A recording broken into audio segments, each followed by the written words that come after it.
But today I want to talk about expectations in competition. Now, you might have noticed I've been talking about expectations quite a lot. And the reason for that is that I see this come up so often with athletes. And of course, I recognize this myself. I mean, I had this myself, of course. I mean, I know exactly how it felt to have huge expectations on myself, both from others and just completely from me. But now I want to talk about when you're going into a competition, the expectations that you have for performance. Now, there can be reasons why you would have huge expectations.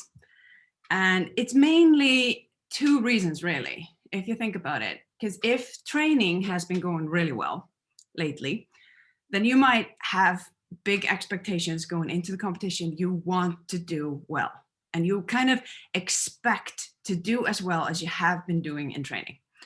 I know this so well myself. But then there's also, of course, the fact if it's just a huge competition, if it's a really big competition. Oh, thank you so much. And thanks for tuning in. I got a comment here on Instagram, just a little compliment. But anyway, so if we have a big competition coming up, of course, it's normal that we go in with big expectations. We expect to do well. It's maybe the biggest competition of the year. And you're like, I've been training a whole year for this. Now it's time. And now I have to do well. Now, as I said, I know this all too well from my own career. And just to give you a quick example, for example, last year I was on a training camp in South Africa and having great throwing sessions. I was doing so well. And I actually threw the furthest throw of my entire career in that camp. And yeah, it was not something you want to do in training. But anyway, so I had this great throwing session. I mean, I was just dropping them over 60. And for those that don't know, maybe you don't know javelin or don't know me that well, my PB was 63.5 roughly, or is. And so I was dropping every single throw over 60, and throwing over 60 in training was exceptionally good for me. So I decided I wanted to have a competition. I wanted to get this on record. I wanted to get it on paper, because what you do in training ultimately doesn't really matter in that sense. So you want to get it official. So we decided to have a competition. And because of this good training, this great throwing session that I had just had, I had such big expectations on myself going into that competition. And of course, I kind of stiffened up because I both felt like I should do it. I should be able to do it, but also I had to do it, because it's disappointing to throw further in training than it is in competition. So I kind of had this double pressure on myself. But long story short, I stiffened up, tried way too hard, and I didn't throw very far. Now, luckily, I worked a lot on my mindset, so it didn't disturb me mentally so much, but it definitely can. When you expect great things from the competition, you start and then it doesn't go as well as you had hoped. And then you start you can beat yourself down, negative thoughts start coming, or your confidence gets a little shaken because you thought this was really going to happen. Now, I want to tell you to try to manage your expectations when you're going into a competition because of this. Now, I want to paint a picture for you here, and I want to give you an example and show you exactly why we need to do that. Now, I want to take an example that all of us know. I bet you have all at some point heard of a great movie. Everybody is hyping it up. They're saying, this is such a good movie, you should go and you should see it. And it's getting really good. Like, the critics are saying it's really good. Everybody's saying it's a great movie. So you go and you see that movie with such high expectations because you expect that this movie is going to be awesome. And I know I've had this. I bet everyone has. This is something we can all relate to. So you go and you see the movie. Even if the movie is really good, it's not going to live up to those expectations because you were expecting something up here. So even if the movie is pretty damn good, you're going to feel a little disappointed. And this is exactly the same thing as when we go into a competition.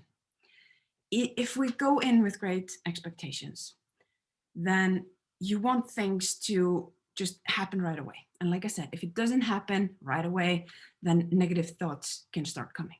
Why am I not doing so well? Like either you can say to yourself, I've been doing so well in training, or it's such an important competition, I have to. But negative thoughts start coming.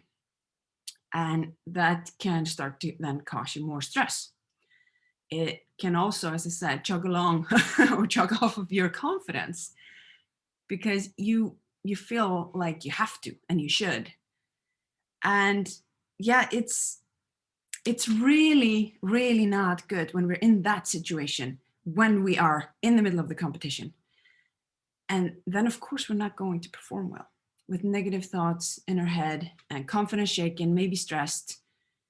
And then even if you do okay after the competition, just like when you hear about this awesome movie, afterwards you're going to feel a little disappointed because yeah, the movie was good, but you expected great. It's the same with the competition. You're very likely to feel disappointed if you have big expectations, because you're always going to want a little bit more. I don't know how many competitions I walked away from thinking, could have done a little bit better. Even on my best one, even when I threw the furthest throws of my life, I walked away thinking, oh, could have done a little bit better. So yeah, this is definitely not going to help you both like right after. And then you can even get this deep disappointment that starts nagging at you for days afterwards because you expected too much. So this is why I think it's extremely important. I see it so often. The reason that I talk about this so much is that I see this so often. When athletes just think training is going good, I should be able to do well. And then you actually make yourself feel bad or feel worse, or even, like I said, sabotage your own performance because you expect too much. Now, I did another live video on this 2 weeks ago, and there I talked about the practical tips of how you can what you can do before a competition to try to manage your expectations. Now, just to very quickly, hi, Alex. Yeah, Alex. Hi, Alex. Thank you for joining. Sorry about that. Instagram handles can be confusing. No, but yeah, so I talked about these practical tips that you can use. And the first one that I always did before competition was to have a dream goal and a content goal. Now, if you've ever tried this, give me hearts or give me comments and let me know if you tried any of these, because I would love to know about it. Now, you have a content goal and a dream goal. That's basically, usually we only set the dream goal. We only set like the best case scenario, what we really want to happen, but we forget to think, what can I actually just be content with? Just not disappointed. And that should be something that you can pretty much do on an okay day. That's nothing spectacular. But if we have that to have as a reference point, then you can always, you can at least walk away content. And then I would rather recommend that you have more of a, not like a process goal and not an outcome goal. And in my case, that would be focusing on how I'm going to do things instead of just what I want to do. So I focus on technical points, like how am I going to throw, and not I want to throw this far.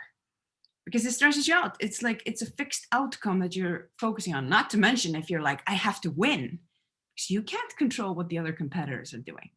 So try to have process goals. It takes the stress down, you're more likely to perform. And then the last tip that I had is just know that no matter how this goes, no matter what happens, even after a horrible performance, you're still going to wake up the next day with 10 fingers and 10 toes and you will be okay. Believe me, I've had some pretty shitty days and I'm still here. So it's gonna be okay. It's gonna be tough. You're gonna learn from it. It's the tough things that teach us the most, but you will be okay. Now, if you've ever used any of these 3 tips, I would love to hear about it. Like I said, write in comments, give me hearts here on Instagram if you agree with this. But like I said, I talked about this on the video 2 weeks ago. So you can really go back to that video as well if you want to listen to me go a little deeper into that. But I guess it was, I went a little deep in it now. But ultimately, your expectations, they come from your thoughts. They come from what you're thinking, how you're thinking about the competition. And I've talked about it so much, this mindset training for athletes. That's basically what all of this stuff is all about. If you train your mind, you can be more aware of these thoughts, and you can direct them a little bit more into a direction that you want. And you can also handle them better. Because if we aren't aware that we're having negative thoughts, then they kind of come like it's in the back. Then it just becomes this horrible feeling, and we're not really aware of where it comes from. So be aware of what it is that you're thinking, and if it's constructive or not, or is it helping you? And if not, what can you replace it with that would actually help you? And this is called self-talk. Then you just find this positive thought that you want to put in instead, and then you repeat that in your mind, and you're basically talking to yourself. But this is an exceptionally powerful tool for mindset training. I talk about this in great detail in my online course for athletes, Performance School. But this is something that is very strange when you try it the first time. It feels very weird. And it takes practice. And it's just like anything else with your sport. It's so many people that give up right away. I was almost one of you. I actually did give up a few times. And then I came back to it. I just thought, no, this is not for me. This is weird. Like, no, it doesn't work. But the first time I picked up a javelin, let me tell you, that did not work either. But I kept at it. I kept practicing, and I got better and better and better. And this is the same thing. So if you want to be able to manage your expectations and kind of take those thoughts, like not get wrapped up in those negative thoughts, and make your thoughts help you and work with you, then you need to train your mindset. Now, I have a freebie for you. I have a little workbook. It's a checklist that you can go to. Well, the link is in the description for Facebook, and it's in my Instagram bio, where you can go and download my mindset training checklist, where I talk about the main methods that you can use to train your mindset and how you can use it. And I even, like I said, it's a checklist, so you can plan how you're going to do it. And you can just go ahead and download this absolutely for free. And I recommend that you do if you think that this could help you. And let me tell you from my experience, it did so much for me as an athlete when I started working on my mindset. Not only in my performance, but so much in how I felt. Because we forget that sometimes. We're also humans, and we need to have fun doing our sports. We're not just some sport robots that need to do a certain performance. We're human beings, and we're doing this because we love it and we think it's fun, and we should be able to enjoy it. So go ahead and head to either my bio on Instagram or click the link in the description on Facebook, download my mindset training checklist, and start working on your self-talk. Because as soon as you start looking at your thoughts, being aware of what you're thinking, and then putting in some positive thoughts, I can promise you, you're going to feel such a difference.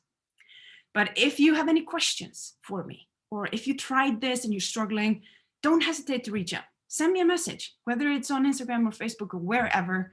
You can just DM me directly, and I promise I will answer, because I like talking about these things and I love to help you guys. That's why I'm doing this whole thing.